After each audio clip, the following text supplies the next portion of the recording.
आज की ये वीडियो मेनली अप्लाइड मैथ्स वाले स्टूडेंट के लिए है, जिसमें हम लोग मैट्रिक्स और डिटर्मिनेंट्स के कुछ मोस्ट एक्सपेक्टेड क्वेश्चन देखेंगे जो कि एग्ज़ाम 2023 के लिए इम्पॉर्टेंट है। तो एक बार आप क्वेश्चन की लिस्ट देख लीजिए, उसके बाद हम लोग सोल्यूशन देखते हैं। तो ये क्वेश्चन नंबर फर्स्ट, जिसमें हमें आइडेंटिफाई करना है और ऑर्डर बताना है मैट्रिक्स का। क्वेश्चन नंबर 2, क्वेश्चन नंबर 3, और ऐसे करके हमारे पास कुल 8 to 10 क्वेश्चन, 11, 12, 13, 14, इतने क्वेश्चन 14 हैं, उसका हम लोग आज सलूशन देखेंगे साथ में मिलके। तो क्वेश्चन नंबर फर्स्ट, जिसमें क्या था कि मैट्रिक्स गिवन है, उसमें पूछा है कि टाइप ऑफ मैट्रिक्स और ऑर्डर बताना है उस मैट्रिक्स का। तो ये मैट्रिक्स गिवन है अपने पास। अब इसका ऑर्डर क्या होता है कि number of row and number of column से जो मिल के बनता है अपना मैट्रिक्स बी का ऑर्डर, वो है 3x1 का। ठीक है, और ये मैट्रिक्स जो होगा वो कॉलम मैट्रिक्स होगा। क्यों? क्योंकि इसमें सिर्फ और सिर्फ एक ही कॉलम है। ठीक है, तो ये आएगा कॉलम मैट्रिक्स के अंदर और इसका ऑर्डर हो जाएगा 3x1। ओके, तो इसी का सेकंड पार्ट है, मैट्रिक्स गिवन है, बताना इसका टाइप और ऑर्डर। तो देखो डायगोनल पे आप देखेंगे ध्यान से, तो सारे के सारे एलिमेंट सेम हैं। तो अगर डायगोनल के सारे एलिमेंट सेम हैं तो उसको बोला जाता है स्केलर मैट्रिक्स। और साथ में ही ये यूनिटी नहीं होनी चाहिए, मतलब इनके डायगोनल एलिमेंट 1 नहीं होने चाहिए। अगर 1 हो गया तो वो हो जाता है आइडेंटिटी मैट्रिक्स। ओके, अब क्वेश्चन नंबर 2 जहाँ पे हमें गिवन है ये दो मैट्रिक्स जो कि आपस में इक्वल हैं, तो हमें बताना है x प्लस वाई की वैल्यू। ठीक है, तो क्योंकि यहाँ पे हम लोग देख सकते हैं कि दोनों मैट्रिक्स क्या हैं, इक्वल हैं। तो जब दोनों मैट्रिक्स इक्वल हैं तो हम उनके करेस्पॉन्डिंग एलिमेंट को क्या कर सकते हैं, इक्वेट कर सकते हैं। तो यहाँ पे देखेंगे कि x minus y is equal to -1 हम लोग कर सकते हैं, तो यहाँ से लिख दिए एक इक्वेशन। और सेकंड नंबर पे एलिमेंट देखेंगे 2x माइनस वाई को हम लोग क्या लिख सकते हैं, 0 के बराबर, ऐसा लिख दिए। तो अब अपने पास देखिए x और y दो अननोन और दो इक्वेशन, तो यहाँ से हम लोग सॉल्व कर सकते हैं। तो इक्वेशन 1 और 2 को क्या करते हैं, आपस में सब्ट्रैक्ट कर देते हैं। सब्ट्रैक्ट करते हैं तो ये y वाला पार्ट कैंसिल आउट हो जाएगा और यहाँ बचेगा -x, और यहाँ सब्ट्रैक्ट होने के बाद -1। तो x की वैल्यू हम लोगों को यहाँ से मिल जाती है 1। x की वैल्यू को क्या करते हैं आप, किसी भी एक इक्वेशन 1 या 2 में क्या कर देंगे, पुट कर देंगे। तो जैसे ही आगे चलते हैं, पुट कर देते हैं हम लोग x की वैल्यू 1 कहाँ पे, इक्वेशन 1 में। तो इक्वेशन 1 में जैसे ही वैल्यू पुट करते हैं 1 minus y is equal to क्या मिल जाता है अपने को, 1 माइनस वाई इक्वल टू मिल जाता है -1। तो यहाँ से y की वैल्यू हम लोगों को मिल जाती है 2। अब हमको वैल्यू चाहिए x प्लस वाई की, तो यहाँ पे पुट कर देते हैं x प्लस वाई की। x की वैल्यू 1 और y की वैल्यू 2, तो यहाँ से हमें x प्लस वाई की वैल्यू क्या मिल जाती है, 3, जो कि अपना आंसर हो जाता है। ठीक है, तो अब चलते हैं नेक्स्ट क्वेश्चन पे। क्वेश्चन नंबर थर्ड में क्या है, क्वेश्चन नंबर थर्ड में हमें एक given matrix A, okay, and एक दूसरी गिवन मैट्रिक्स KA है जो कि गिवन है 8, 3A, -2B and C। Okay, तो हमें निकालना है find the value of K, A, B and C। तो क्या करते हैं, सबसे पहले अगर ये मैट्रिक्स इस मैट्रिक्स के बराबर हो जाए तो हम लोग क्या कर सकते हैं, कंपेयर कर सकते हैं इनके एलिमेंट को। तो ये मैट्रिक्स के ए वाली मैट्रिक्स ए के बराबर करने के लिए हमें एलिमेंट के से क्या करना पड़ेगा, बोथ साइड डिवाइड करना पड़ेगा। तो डिवाइड एबव इक्वेशन बाय के, तो इस मैट्रिक्स को दोनों साइड हम लोग के से डिवाइड कर देते हैं। तो जैसे ही के से डिवाइड करेंगे तो यहाँ तो ए हो जाएगा, और यहाँ मैट्रिक्स में क्या होता है, अगर हम किसी एलिमेंट से डिवाइड करते हैं तो वो क्या होता है, हर एक एलिमेंट को क्या करता है, डिवाइड कर देता है। तो क्या हो जाएगा 8/k, 3a/k और -2b/k और c/k। तो इससे हम लोग देख सकते हैं एक मैट्रिक्स ये ए बन गई है और दूसरी मैट्रिक्स अपने पास गिवन है। अब दोनों मैट्रिक्स को हम लोग क्या कर देंगे, इक्वेट करके कंपेयर कर देंगे। तो जैसे ही हम लोग दोनों मैट्रिक्स को क्या करते हैं, कंपेयर करते हैं, तो कंपेयर करते हैं तो देख सकते हैं यहाँ पे 2 इज इक्वल टू 8/k, तो वहाँ से सॉल्व करने पे हम लोगों को k की वैल्यू मिल जाती है। अब इस k की वैल्यू को हम लोग दूसरे एलिमेंट के साथ कंपेयर करेंगे जो कि -3 इज इक्वल टू 3a/k। तो यहाँ से हम लोग वैल्यू पुट कर देते हैं k की वैल्यू 4। k की वैल्यू जब 4 पुट करते हैं तो वहाँ से हम लोगों को a की वैल्यू मिल जाती है -4। सिमिलरली 2b माइनस k को इक्वल टू कर देते हैं 5k। तो यहाँ से वैल्यू पुट करने के बाद k की वैल्यू पुट कर देंगे कितना, 4। तो यहाँ से हम लोगों को b की वैल्यू -10 मिल जाती है। और c/k को देख सकते हैं हम लोग, यहाँ c/k जो है वो किसके बराबर है, 0 के। तो c की वैल्यू क्या मिल जाती है अपने को, 0। तो यहाँ से हम लोग चारों वैल्यू कैलकुलेट कर लिए, तो ये अपना हो गया आंसर। तो नेक्स्ट क्वेश्चन नंबर 4 पे आते हैं हम लोग। क्वेश्चन नंबर 4 में क्या है, ए की वैल्यू अपने को गिवन है, मैट्रिक्स ए गिवन है, मैट्रिक्स बी गिवन है, और हमको एक इक्वेशन से एक्स की वैल्यू फाइंड आउट करने को बोल रहा है। मतलब मैट्रिक्स ए की वैल्यू हम लोगों को क्या करना है, निकालना है। जहाँ पे एक गिवन इक्वेशन है वो है 3a minus 2b plus x is equal to 0। तो यहाँ से अगर इस इक्वेशन को हम लोग सॉल्व करेंगे तो हम लोगों को क्या मिल जाएगा, x equal to 2b minus 3a। Okay, तो ये 2b माइनस 3a। तो मैट्रिक्स b को अब हम लोग क्या करते हैं, 2 से मल्टीप्लाई कर देंगे। ठीक है, अब उस 2 से मल्टीप्लाई करने के बाद हम लोग मैट्रिक्स ए में 3 से मल्टीप्लाई कर देंगे। उसके बाद जो दोनों मैट्रिक्स मिलेगी उन दोनों मैट्रिक्स को क्या कर लेंगे, हम लोग सब्ट्रैक्ट कर लेंगे। तो यहाँ से मैट्रिक्स बी में हम लोगों ने 2 से मल्टीप्लाई कराया और मैट्रिक्स ए में 3 से मल्टीप्लाई कराया। तो मल्टीप्लाई कराने के बाद हम लोगों को एक नई मैट्रिक्स मिल गई -4 2 6 4, और इधर मिल गया 3 4 जा 12, 3 2 जा 6, 3 1 जा 3, 3 3 जा 9।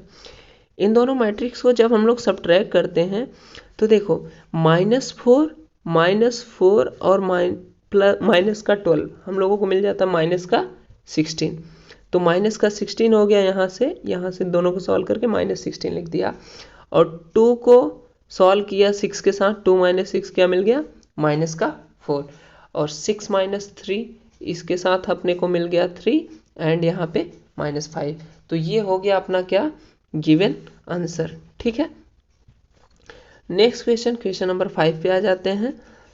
क्वेश्चन नंबर 5 में मैट्रिक्स ए गिवन है and A square is equal to identity matrix given है। तो हम लोगों को कैलकुलेट करना है alpha square plus beta into gamma की वैल्यू।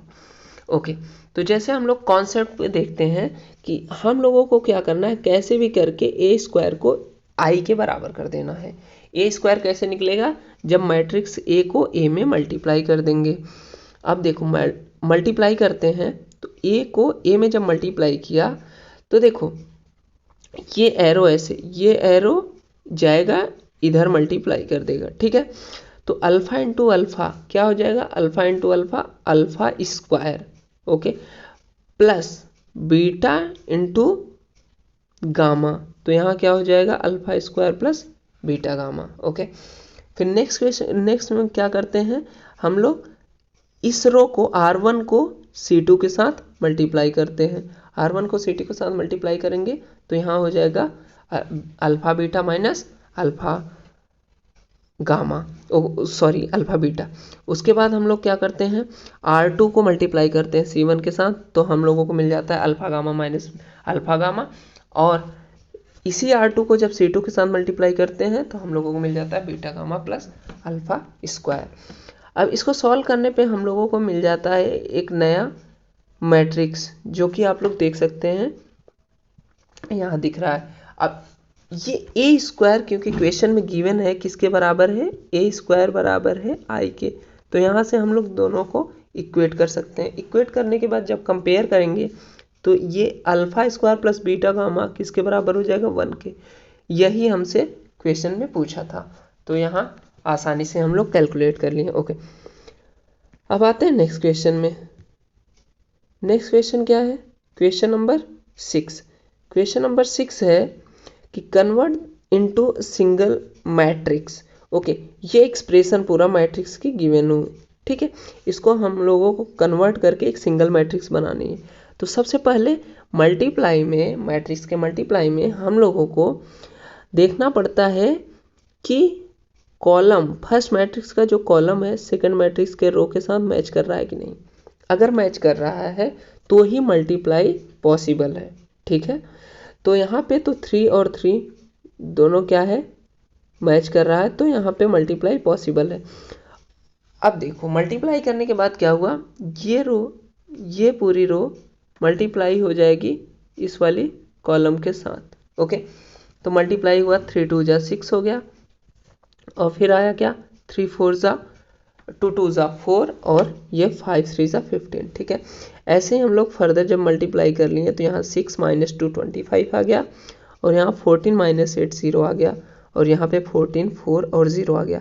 उसके बाद क्या करते हैं हम लोग, इधर से दूसरी वाली मैट्रिक्स को क्या कर सकते हैं, सब्ट्रैक्ट कर सकते हैं। तो जैसे ही ऐड करने के बाद हम लोगों ने सब्ट्रैक्ट किया तो हम लोगों को नई मैट्रिक्स मिल गई है 18 37 1 9, जो कि अपना एक सिंगल मैट्रिक्स बन के तैयार हो गया है। तो यही हम लोगों का क्या हो जाएगा, आंसर हो जाएगा, ठीक है, सिंगल मैट्रिक्स बन गया। अब आंसर 7th क्वेश्चन नंबर 7 देखते हैं। क्वेश्चन नंबर 7 में गिवन एक एक्सप्रेशन है जो कि ऐसा कुछ है 1x1, ये 1 क्रॉस 3 का एक क्या है, मैट्रिक्स है, और फिर उसको मल्टीप्लाई करना है 3 क्रॉस 3 के साथ, देन उसके बाद उसको मल्टीप्लाई करना है 3 क्रॉस 1 के साथ। तो जैसे ही 1 क्रॉस 3 को 3 क्रॉस 3 के साथ मल्टीप्लाई करेंगे तो हमको नया मैट्रिक्स 1 क्रॉस 3 का मिलने वाला है, क्योंकि ये तो मल्टीप्लाई में इन्वॉल्व हो जाएगा। तो जैसे ही हमने मल्टीप्लाई किया, 1 को मल्टीप्लाई किया, इस पूरे मैट्रिक्स को मल्टीप्लाई किया हम लोगों ने पहले इसके साथ, तो ये हम लोगों को मिल गया 1 + 2x + 15। ओके, फिर इसी सेम हम लोगों ने सेम क्या किया, सेम रो को मल्टीप्लाई किया किसके साथ, दूसरे वाले कॉलम के साथ, तो हम लोगों को मिल गया 3 + 5x + 3। फिर अगेन फर्दर हम लोगों ने मल्टीप्लाई को कंटिन्यू रखा, तो हम लोगों को नया मैट्रिक्स मिल गया लाइक दिस, ठीक। फिर इसको आगे वाले मैट्रिक्स के साथ जब मल्टीप्लाई किया तो हम लोगों को मिल जाता है 16 + 2x + 12 + 10x + 4x + x² = 0।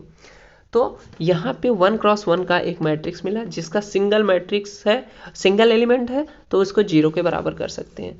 तो जैसे ही हम लोगों ने इसको सॉल्व करके 0 के बराबर किया तो यहाँ पे एक बन रहा था क्वाड्रेटिक इक्वेशन। क्वाड्रेटिक इक्वेशन को हम लोगों ने सॉल्व किया, कैसे सॉल्व किया कि मल्टीप्लाई करने पे 28 आना चाहिए और ऐड करने पे आना चाहिए 16। तो 14 2 = 28 और 14 + 2 16 हो जाएगा। आफ्टर ऑल हम लोगों ने क्या किया, ब्रेक कर दिया। ब्रेक करने के बाद कॉमन लिया, x + 14 x + 2 आ गया। तो यहाँ x की वैल्यू क्या मिल गई हम लोगों को, -14 और -2। तो कहने का मतलब ये है कि x की इन दोनों वैल्यू के लिए हम लोगों को ये मैट्रिक्स की वैल्यू 0 मिलने वाली है। ओके, तो ये था क्वेश्चन नंबर 7 का सलूशन। अब आते हैं हम लोग क्वेश्चन नंबर 8 पे।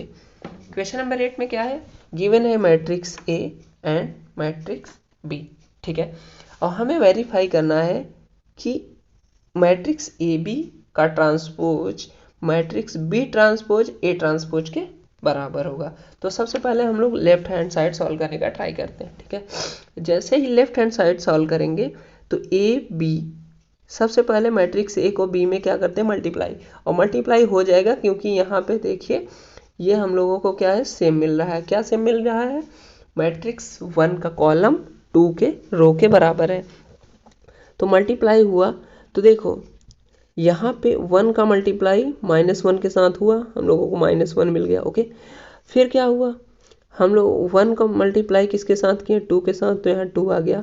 फिर 1 का मल्टीप्लाई 1 के साथ तो 1 आ जाएगा।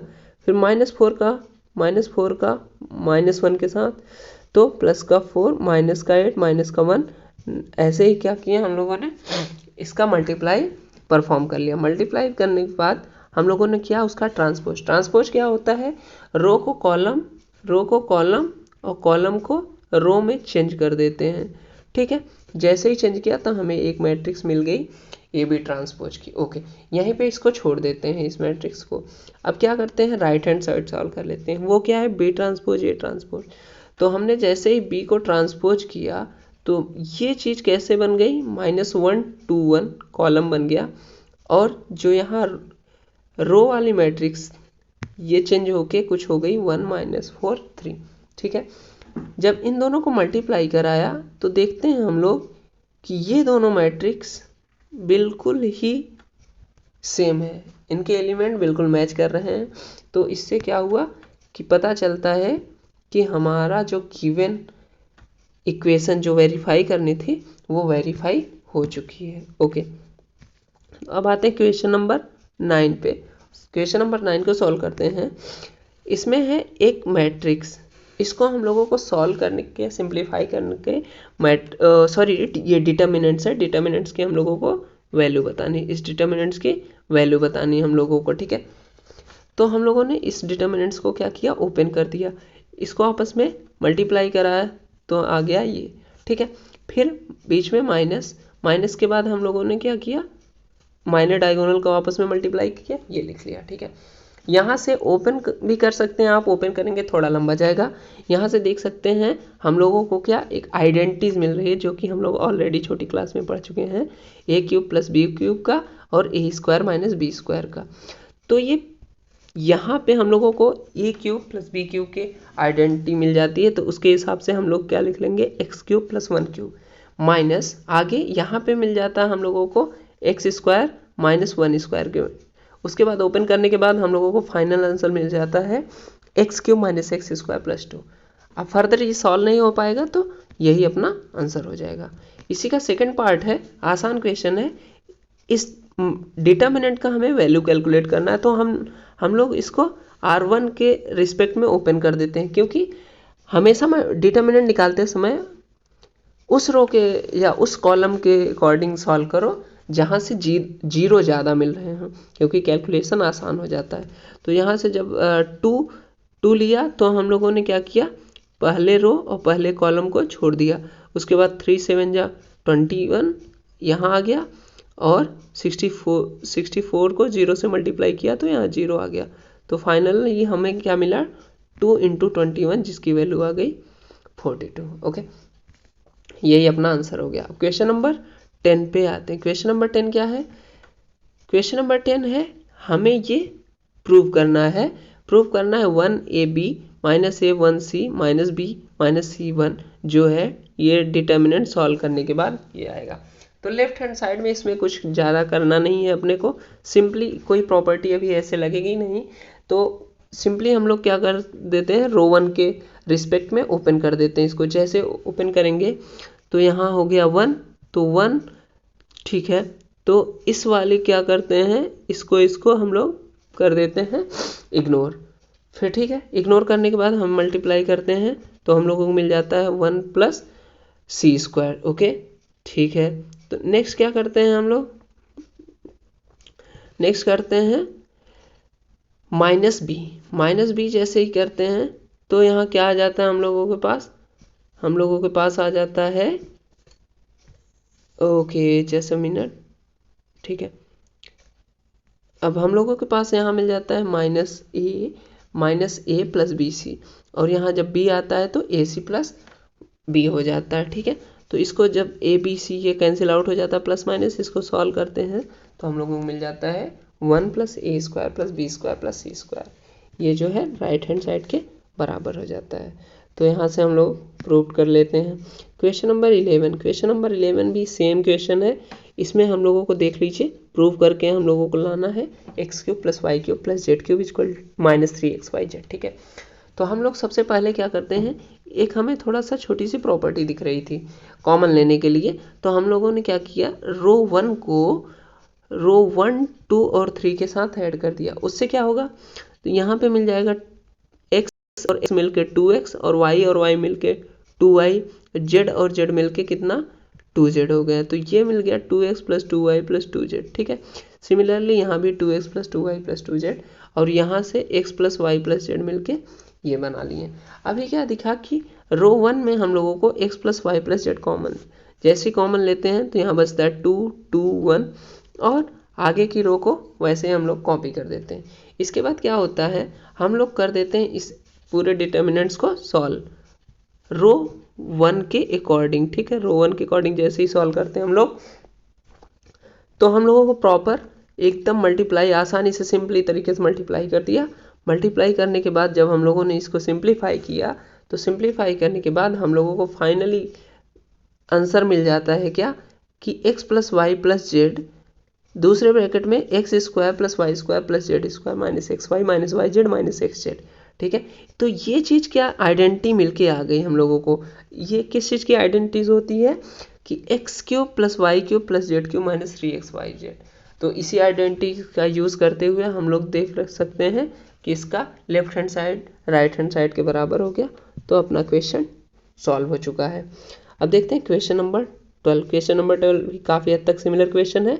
इस क्वेश्चन को भी क्या करना है अपने को, डायरेक्टली कुछ अभी दिख नहीं रहा कॉमन, तो डायरेक्टली ओपन कर देंगे। जैसे डायरेक्टली ओपन करेंगे तो सॉल्व करने के बाद इसका कुछ पार्ट जो है कैंसिल आउट हो जाएगा और कुछ पार्ट क्या होगा फाइनली ऐड होने के बाद हम लोगों को फाइनल आंसर मिल जाएगा। ओके, अब आता है मोस्ट इम्पॉर्टेंट क्वेश्चन जो कि बहुत ही ज़्यादा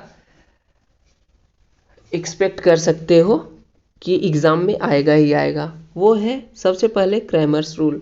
क्रैमर्स रूल के बेसिस पे हम लोगों को क्या करना है, इक्वेशन को सॉल्व करना है और हम लोगों को x, y और z की वैल्यू कैलकुलेट करनी है। ठीक है, तो हमारे पास 3 इक्वेशन गिवन है। ठीक है, अब इन तीनों इक्वेशन से हम लोग क्या करेंगे, डिटर्मिनेंट्स बनाएंगे और क्रैमर्स रूल की मदद से हम लोग x, y, z की वैल्यू निकालेंगे। तो क्रैमर्स रूल के अकॉर्डिंग x की वैल्यू जो होती है वो d1 डिवाइड बाई डी, यहाँ d क्या है, डिटर्मिनेंट्स है, d1, d2, d3 भी डिटर्मिनेंट्स है। अब हम लोग ऐसे y और z की वैल्यू निकाल लेते हैं। सबसे पहले अब देखते हैं कि d आएगा कहाँ से। d होता है x, y और z के कोफिशिएंट जो होते हैं वहाँ से बनाया हुआ मैट्रिक्स होता है। ठीक है, जैसे यहाँ देख सकते हैं x का कोफिशिएंट कितना है 2, तो यहाँ लिख दिया 2। y का कोफिशिएंट -3, तो -3 लिख दिया। उसके बाद क्या है, z का कोफिशिएंट कितना है 0 है, z नहीं है तो उसका कोफिशिएंट 0 लिख दिया। ठीक है, ऐसे ही दूसरी इक्वेशन से हम लोगों ने क्या किया, दूसरी इक्वेशन से लिख दिया x का कोफिशिएंट 1, y का कोफिशिएंट y नहीं है तो 0, z का कोफिशिएंट 3। ठीक है, तीसरी इक्वेशन से हम लोगों ने क्या किया, यहाँ लिख दिया x का कोफिशिएंट 1, y का कोफिशिएंट 2 और z का कोफिशिएंट 1। यहाँ से हम लोगों को एक क्या हुआ, पूरा का पूरा d मिल गया। अब d1 क्या होगा, सिंपली आराम से देखिएगा d1 क्या होगा, 1, 11 और 7 ये चीज़ क्या होगी, d1 जब निकालेंगे तो पहले वाले कॉलम को रिप्लेस कर देगी। ठीक है, यहाँ पे देखिए पहले वाले कॉलम को रिप्लेस कर दिया किसने, इस चीज़ ने। ठीक, तो ये रिप्लेस होने के बाद हम लोगों को बाकी 2 कॉलम बिल्कुल सेम ऐसे एज इट इज़ कॉपी कर लेंगे। d1 मिल गया। d2 में क्या करेंगे, d2 में कर देंगे इस दूसरे वाले कॉलम को रिप्लेस, कहाँ से, d से। इस d से हम लोगों ने क्या किया, रिप्लेस किया। रिप्लेस होने के बाद हम लोगों को मिल गया d2। d3 के लिए क्या किया, तीसरे वाले कॉलम को रिप्लेस किया। ओके, तो सारे के सारे d1, d2, d3 डिटर्मिनेंट्स यही d से मिलेंगे। d1 के लिए 1 को रिप्लेस कर दो कॉलम 1 को, d2 के लिए कॉलम 2 को रिप्लेस कर दो और d3 के लिए कॉलम 3 को रिप्लेस कर दो। किससे रिप्लेस करना है, यहाँ से रिप्लेस करना है। ओके, रिप्लेस करने के बाद सबकी वैल्यू निकाल लिया। d की वैल्यू सॉल्व करने पे -18, d1 की वैल्यू कितनी आई -36, d2 की वैल्यू आई -18 और d3 की वैल्यू आई -54। अब आफ्टर ऑल फॉर्मूले में वैल्यू पुट कर देते हैं हम लोग। अब पुट करने के बाद हम लोगों को वैल्यू कितनी मिली, -36 डिवाइड बाई -18 2, तो x की वैल्यू 2 आ चुकी है। y की वैल्यू आप लोग देख सकते हैं -18 बाई -18 कितना आ चुका है 1 और z की वैल्यू कितना आ चुका है -54 बाई 18, तो z की वैल्यू आ चुकी है 3। ठीक है, तो ये होता है पूरा क्रैमर्स रूल। x और y और z की वैल्यू आ चुकी है। क्रॉस चेक करने के लिए x, y, z की वैल्यू हम लोग वापस से गिवन इक्वेशन में पुट करके क्रॉस चेक कर सकते हैं आंसर को। क्वेश्चन नंबर 14, ये भी मोस्ट इम्पॉर्टेंट क्वेश्चन की लिस्ट में है। तो इसमें भी क्या करना है हम लोगों को, गिवन इक्वेशन 3 लीनियर इक्वेशन है, इनको सॉल्व करना है, बट अब की बार क्वेश्चन को मैट्रिक्स मेथड से सॉल्व करना है। ठीक है, तो मैट्रिक्स मेथड में क्या है, मैट्रिक्स मेथड में होता क्या है कि ax इक्वल टू बी होता है अपना। ठीक है, अब यहाँ से हम लोग लिख सकते हैं, यहाँ से हम लोग x equal to A inverse भी लिख सकते हैं। ठीक है, तो अब क्या करेंगे, अब यहाँ से हम लोग ए इनवर्स निकालेंगे और बी निकालेंगे। ए इनवर्स कैसे निकलेगा, उसके लिए सबसे पहले ए कैसे निकलेगा, एक्स वाई जेड के कोफिशिएंट से हम लोग यहाँ पे ए बना लेंगे। बी क्या होता है, बी होता है ये, यहाँ से जो होता है बी आ जाएगा। ठीक है, एक्स ए और बी मिलने के बाद सबसे पहले अब क्या निकालेंगे, ए इनवर्स। ए इनवर्स निकालने के लिए कोफैक्टर्स निकालना पड़ेगा। सबसे पहले मैट्रिक्स का कोफैक्टर निकालना आप लोग जानते ही होंगे। A11 चाहिए तो फर्स्ट रो और फर्स्ट कॉलम को इग्नोर कर दो। उसके बाद क्या हुआ, 5 को -1 से मल्टीप्लाई करा लो, उसके बाद 7 को 1 से मल्टीप्लाई करा लो। ठीक है, तो यहाँ पे लिख दो, यहाँ पे लिख दो और आंसर आ गया अपना A11।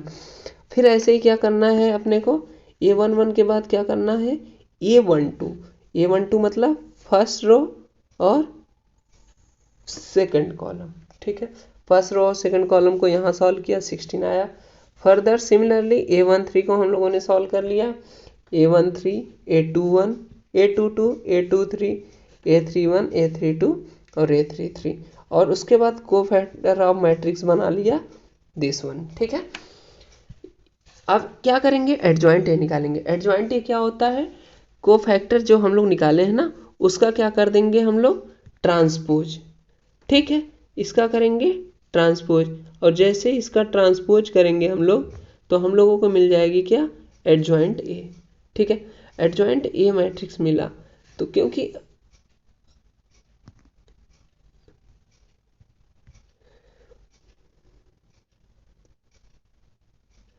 अब देखते हैं एडजॉइंट ए के बाद हम लोग निकालेंगे डिटर्मिनेंट से। डिटर्मिनेंट से की वैल्यू जो होगी यहाँ से सॉल्व कर लेंगे। डिटर्मिनेंट से की वैल्यू आ जाती है -4। ठीक है, तो यहाँ से ए इनवर्स का फॉर्मूला होता है, adjoint A divide by determinant से। अब यहाँ से डिटर्मिनेंट ए की वैल्यू को क्या करते हैं हम लोग, ये निकालने के बाद ए इनवर्स बी में पुट कर देते हैं। ए इनवर्स बी में जैसे ही पुट करेंगे, अब x इक्वल टू एक्स की value x y z, A inverse की वैल्यू और b की वैल्यू। ठीक है, अब क्या करते हैं, इसको सॉल्व कर लेते हैं। ठीक, इसको सॉल्व कर लेते हैं। इसको सॉल्व करने के बाद हम लोग देखते हैं, कंपेयर कर लेंगे। कंपेयर करने के बाद हम लोगों को वैल्यू मिल जाती है x, y और z की वैल्यू। ठीक है, तो ये होता है बेसिकली मैट्रिक्स मेथड से सॉल्व करने का तरीका। बस आप लोगों को ये इक्वेशन याद रखनी, बस x equal to A inverse b। ठीक है, ए इनवर्स कैलकुलेट करना है। ए इनवर्स कैलकुलेट करने के लिए कोफैक्टर निकालना पड़ेगा, एडजॉइंट निकालना पड़ेगा और डिटर्मिनेंट्स निकालना पड़ेगा। b को साथ रख पे मल्टीप्लाई करके आंसर पता चल जाएगा। Okay, thank you.